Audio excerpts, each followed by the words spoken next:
Good evening, everybody. It is Friday, June 23rd, 2023. We have somewhat of a packed show tonight here on Sports Talk Live. I am your host, of course, Nick Burt.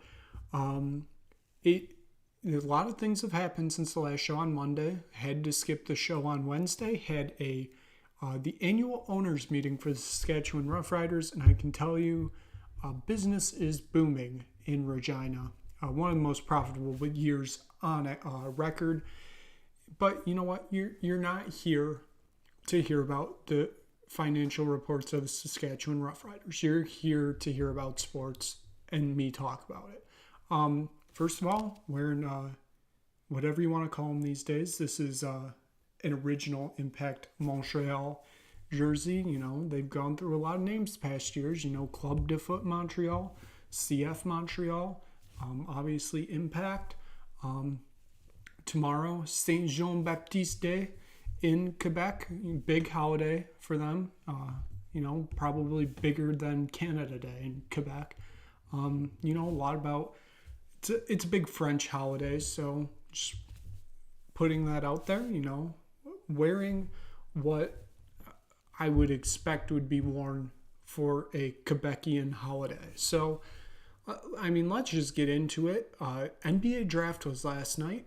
Was going to do a preview on Wednesday. Didn't end up happening. Whatever. We all knew who the number one pick was, and it was no surprise to anybody when Victor Wembanyama's name was called as the number one pick to the San Antonio Spurs. Now, the amount of times they said generational talent last night on the broadcast was almost sickening.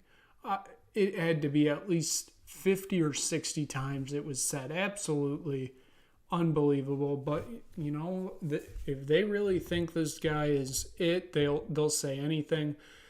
They think he's the next LeBron, whatever. I don't know. I don't really buy into it yet. I watched some of his French games. Never forget that Metropolitans 92, his French team, got swept in the France finals against a team that's not even in France. So, again, that probably doesn't mean a ton, but, still, not a great look. But, one man does not make a team. Will be mentioned in a second. He had a teammate drafted in the lottery too.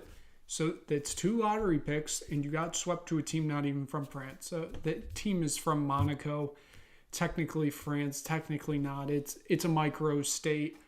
It's technically on its own. So therefore, they lost to a team not from France. So it was no surprise that he was going to be the pick in the draft, number one pick. The Spurs have their future set on him. We'll see if this actually turns out well for them. I'll be interested to see if he turns into this generational talent everybody's talking about. If he is going to do that, I think he got drafted to the best team for that. The Spurs are very good at developing players. They had David Robinson, they had Tim Parker, Manu Ginobili, Tim Duncan. I think I said Tim Parker. It's Tony Parker. You got what I was going for. Great development from them. So it's the best team for him, I think, right now. Out of the lottery teams, that was the best place for him to go and develop to become that type of player. But again, I don't know if I fully trust that he's going to be that generational talent everybody is talking about. So, number 2 was kind of a little shakeup.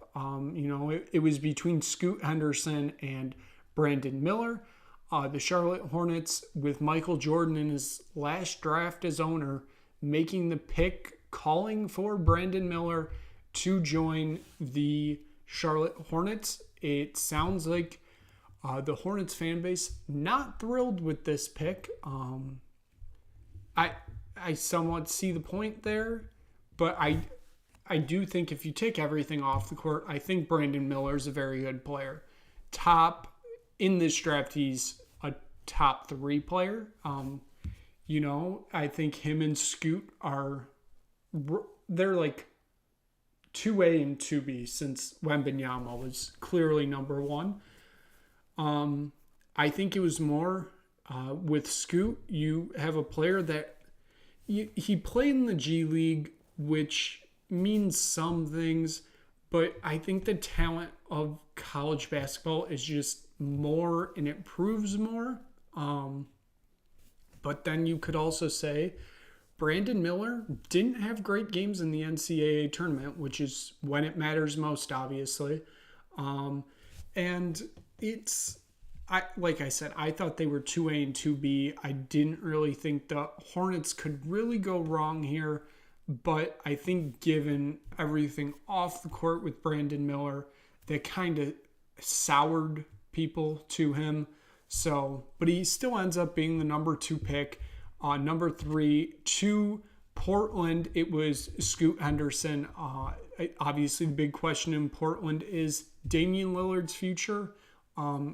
Nothing's really come out a lot since then. It seems like it's a day-to-day thing. He could get traded any day. He could just stay there any day, basically. I think it's more likely than not that Damian Lillard is playing in Portland next year, but again, it would not surprise me if he's not. Damian Lillard is that franchise, so given that, I think he still will be there next year. I think it's going to take a massive package deal for him to get moved, because I don't think the Trailblazers want to move him. 4 and 5 were the two brothers, Amen and Auswar Thompson. Amen went to Houston. Auswar went to Detroit.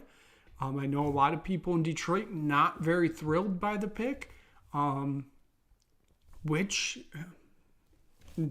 do I agree with them? I don't really know. I didn't really watch many overtime elite games with the City Reapers last year. I can tell you I watched 0 of them, so I don't know how good these players are. From what I've heard, Amen is I won't say much better player, but he's the better player of the two, which, if it was the Pistons at that point, then you're getting the worst of the two brothers anyways. But I think it's going to be interesting to see how these two play out, because they're like the first real major picks coming out of overtime elite, and it's going to see if it's going to be an alternative to the G League, to college basketball. I don't think it will end up being that. It's just, there's not much talent in that league, I believe, for me to believe that these two guys are top 5 picks in the draft. So it really could go either way here. They both could be generational talents. They both could just fall apart, basically. I think those were two of the riskiest picks in the top of this draft. And we'll see how that plays out. You're not going to know until 3 or 4 years down the line if these guys are actually good enough or not. I think they'll be good enough. It's going to depend on if they're, that game-changing, you draft them in the top 5 player or not. So it's going to be interesting to see how those two players play out. Anthony Black goes to the Magic at 6. And then at number 7, one of the first surprises of the night, Bayal Coulibaly. He was the other player from Metropolitans 92. He's drafted to the Pacers, but that pick gets traded to Washington. So Coulibaly is a Washington Wizard. He basically got noticed because of his teammate, Victor Wembanyama. Because everybody was scouting him, because it was the belief that, he was the next great thing. And then you saw Coulibaly, and they believed that he was an NBA talent, and his stock just kept rising, it seemed, week after week, and ended up with him getting drafted in the top 10, so at 7. So that's another risky pick, I think. It's up there with the Thompson twins of picks that you're not going to know until 3 or 4 years down the line if it's a good enough pick at that point, but it's worth the risk at the time. Now, him getting drafted to the Wizards, I don't think helps at all. I think the Wizards are one of not the worst. They're one of the worst run organizations because you just never hear about them. They waste the talent that they have there. I mean, Bradley Beal just got traded out of there. Back in the day, obviously, you had just John Wall. It's just such a weird franchise that to this point, it's just like you don't want to be a young talent going there because you don't really know how it's going to turn out.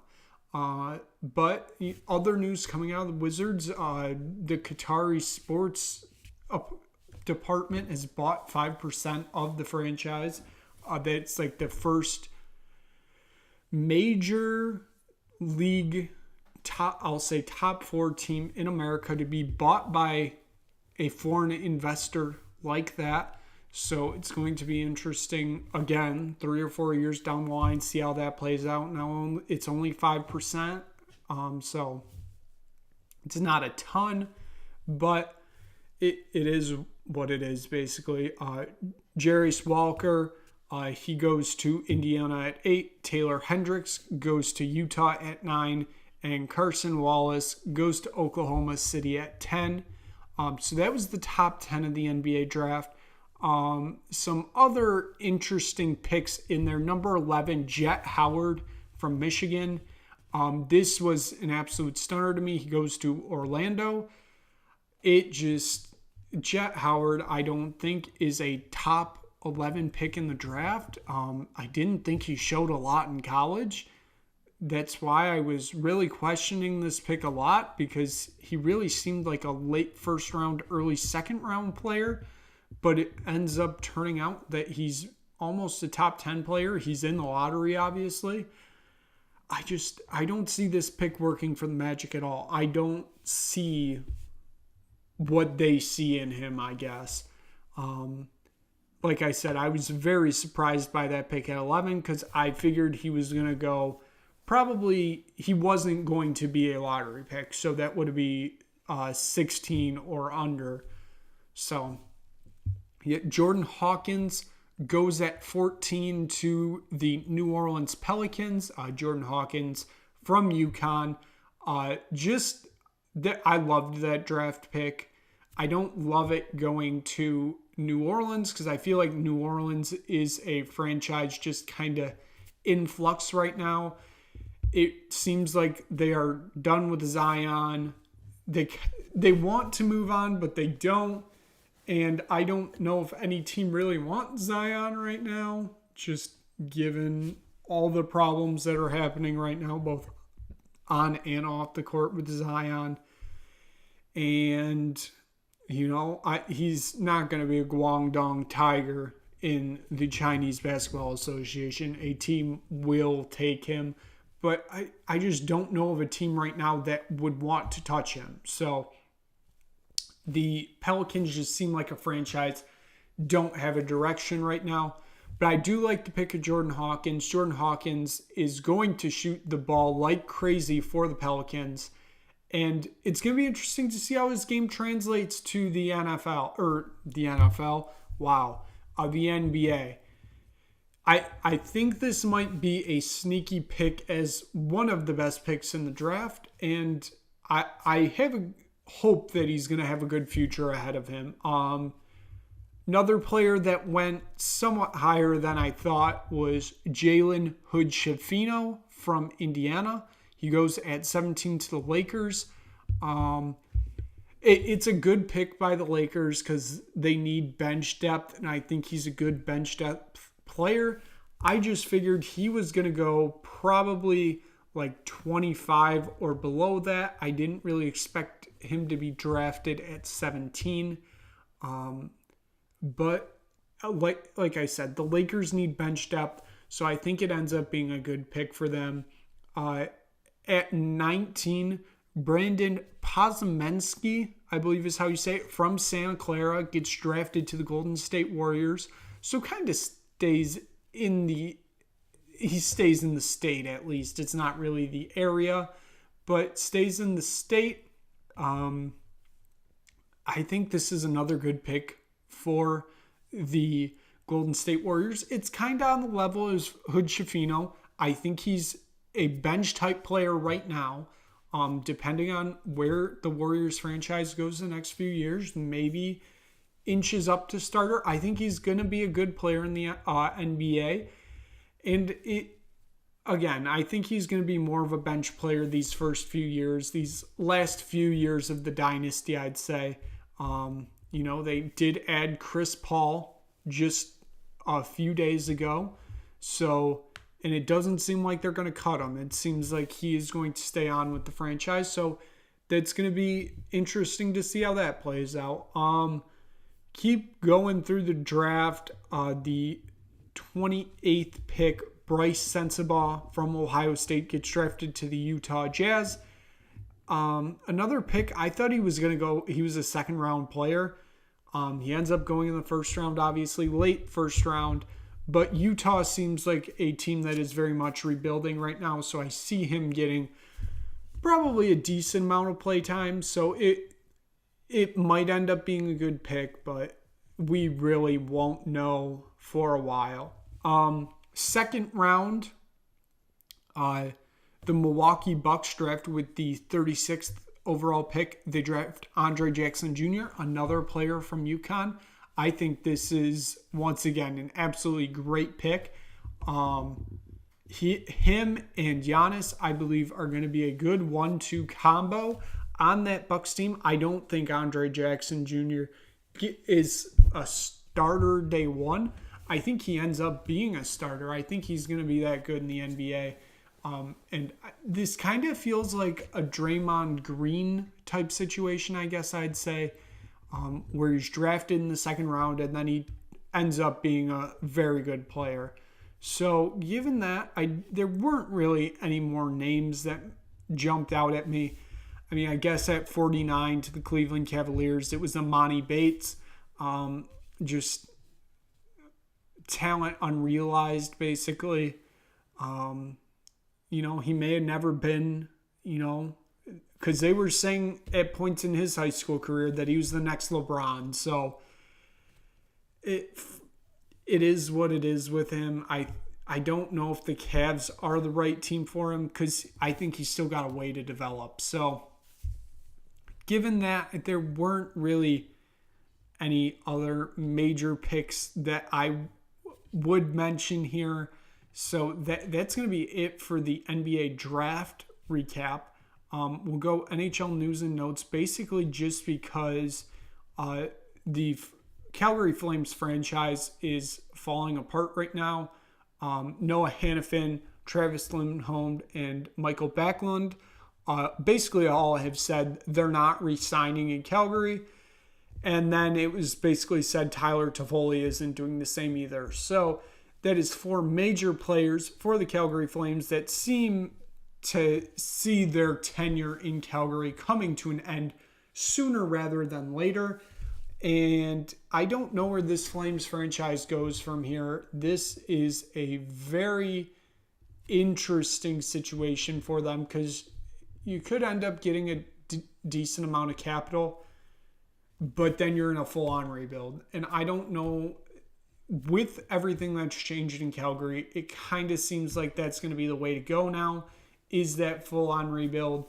But it seems like it's going to be a difficult few years for the Calgary Flames coming up. And like I said, that was mostly in there just so I could mention that Calgary Flames story. So that was about it for the NHL. So given that there was no show on Wednesday, I could not do the Week 3 CFL Power Rankings. Currently watching Montreal at Hamilton. You might say, well, didn't those two play like 2 weeks ago? Yes, they did. But this is the CFL. There's 9 teams, so Yeah. Actually, no, they did not play 2 weeks ago. I don't know. What am I thinking? Or did they? No, I think they did.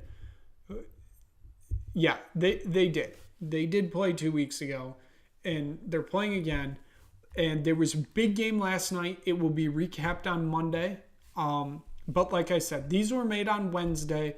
So the effects, the game last night and the game that's going on right now have no effect on these rankings. So at 9, we still have the Edmonton Elks. It's going to take a while for them to get out of that basement. 8, the Ottawa Red Blacks. Again, another team. Those two are going to be fighting at the bottom the rest of the year, it seems. 7, the Hamilton Tiger Cats. They fall from last week, which they might fall again next week. Who knows? They just don't look good at all right now. They look like a team that does not know what they're doing. And on top of it, Bo Levi Mitchell, their starting quarterback, is now on the 6-week injury reserve list. So things not going great in Hamilton right now. Moving up to 6 is the Montreal Alouettes, who are playing right now, as I mentioned. A decent performance from them last week. With them, like I said, they'll probably make the playoffs because the rest of the East is so bad, and you're guaranteed at least 2 spots for the East. So I think they end up being that, but they're still not going to be great. Now, moving up to 5, they were at 6 the first 2 weeks. Moving up to 5, even though they lost to Saskatchewan Roughriders, I thought they put on a really good performance given the opposition, and I just like the way that they played. Now, again, these rankings are going to change next week. They play tomorrow against another good opponent, the opponent that's right in front of them, the Calgary Stampeders, who stay at 4. The Argonauts stay at 3. The BC Lions stay at 2. And the Winnipeg Blue Bombers stay at 1. So, not a ton of movement this week, but there's probably going to be a decent amount of movement next week. So that is your Week 3 CFL Power Rankings. And then finally, we're going to close off with a preview of the CONCACAF tournament that starts tomorrow. The CONCACAF Gold Cup. The CONCACAF version of the Euros, Copa America, the Asian Cup, whatever you want to call it. It's that version. You get all the teams from CONCACAF-ish playing a tournament, group stage, then knockouts, and then we have a CONCACAF champion. So we'll start with the preview with Group A. We have the USA, Jamaica, Trinidad and Tobago, and St. Kitts and Nevis. This group, it's going to be the USA and Jamaica that go through. I don't really see Trinidad and Tobago or St. Kitts and Nevis going through. Those two basically just seem to be there to fill positions, basically, because CONCACAF is a weird region where you have 3 or 4 good teams, and then the rest are Caribbean or Central American nations that aren't that good at all. Now, the interesting thing here is Trinidad and Tobago aren't supposed to be here. Nicaragua was originally supposed to be in their spot. Then they were disqualified due to fielding an ineligible player. So they were kicked out of the Gold Cup, and they were replaced by Trinidad and Tobago, who were the runners-up in the group from the Nations League that Nicaragua won. So now they just got a spot in the group stage. So now they are here. And St. Kitts and Nevis, their first appearance in the Gold Cup. So it's going to be interesting to see how they play. Like I said, those two teams just seem to be there because you need to fill the allotted slots. I don't see them doing a ton at this Gold Cup. And it really seems like the group stage winner of Group A will be decided tomorrow when the USA plays Jamaica at Soldier Field in Chicago. Given that, we'll move on to Group B, which is Mexico, Haiti, Honduras, and Qatar. Qatar is back here for some reason because CONCACAF loves that oil money. And they'll be looking to follow up their semifinal appearance in 2021. Do they make it to the knockout stage here? They probably do. I think Haiti finished bottom of this group, and I think Honduras, it's going to be a fight between Honduras and Qatar. I think Mexico clearly finishes first.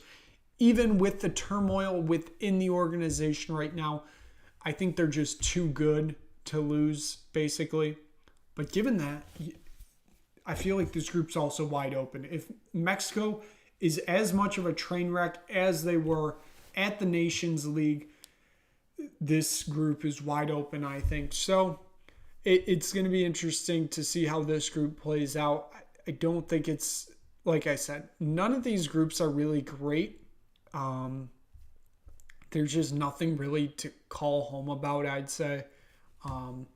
It's just, it's a mix of CONCACAF nations, basically. You have a somewhat good idea of who's going to go through, and you're just waiting for the knockout stage, basically. So we'll move on to Group C and Group D. So Group C, I think, is the best group out of the four. Costa Rica, Panama, El Salvador, and Martinique. Martinique, when I watched their preliminary game, they had this new flag. It's like their third flag in 3 Gold Cups. I feel like they change their flag every time they're here at the Gold Cup. But I guess this is the new flag. I don't know.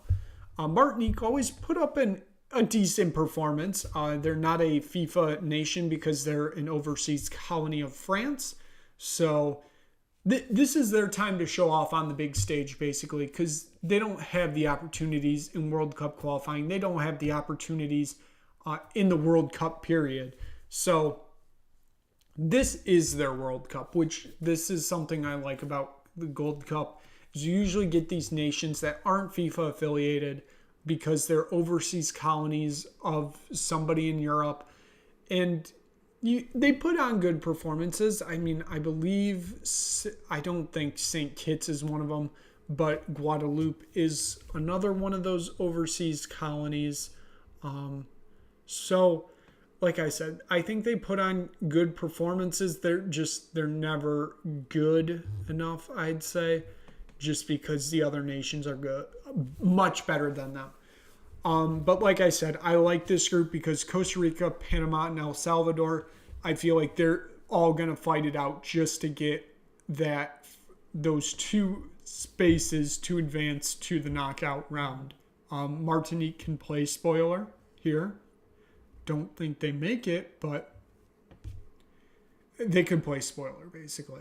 But like I said, I like this group because Costa Rica, Panama, and El Salvador, they're all kind of in the same group in CONCACAF right now, where they're not really good enough to compete, but they're not terrible enough that you're just at the bottom of the barrel in CONCACAF. So I like the idea of this playing out, these Central American countries fighting it out. They're big rivals of each other.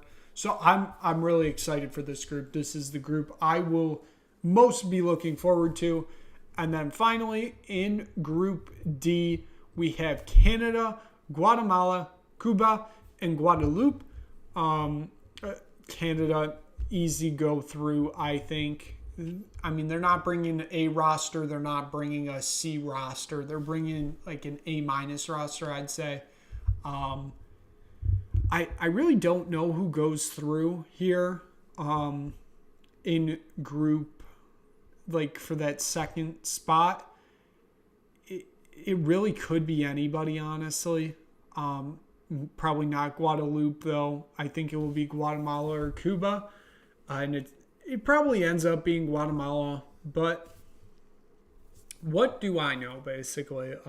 That's what I have to say about predictions. So then we'd move on to the knockout stage. So my official prediction for the teams that end up going through to the semifinals, I think it will end up being the USA. I'll go USA, Mexico. I'll say Panama and Canada. I think we get a Gold Cup, or not a Gold Cup, a Nations League semifinal redo, because I'm pretty sure all those know they would not be playing if those four won their groups and won their quarterfinal game. It would be USA versus Panama, and then Canada versus Mexico. But we're a long ways away from that. So Nations League, or I keep mixing these tournaments up. Gold Cup final is at SoFi Stadium this year. The semifinals are at Allegiant Stadium, which we just had the Nations League final at, and Snapdragon Stadium in San Diego. The quarterfinals are between Cincinnati at TQL Stadium, the home of FC Cincinnati, and AT&T Stadium in Arlington, home of the Cowboys. So should be an interesting Nations League coming up. Given that's going to be it for today. Like I said, not a ton really going on here in the sports world right now. Like I said, happy Saint Jean Baptiste tomorrow for all the Quebecers out there that watch this show. Even got the Fleur de Lis here. Have a great weekend, everybody. I'm sure there'll be stuff to talk about on Monday. We get to preview the NHL draft, which, like the NBA draft, we know who's going to be number one. I don't even know if the drama really starts until 3, maybe 2. We'll see. We'll get there. We'll have a CFL recap. Like I said, we had a wild game last night. So, like I said, that's it for today. Hopefully you enjoyed this video. If you just stumbled across this, and you liked it, subscribe. We'll be back on Monday, 9 p.m. No owners meetings in the near future, so no more canceled episodes. And we'll be back again on Monday.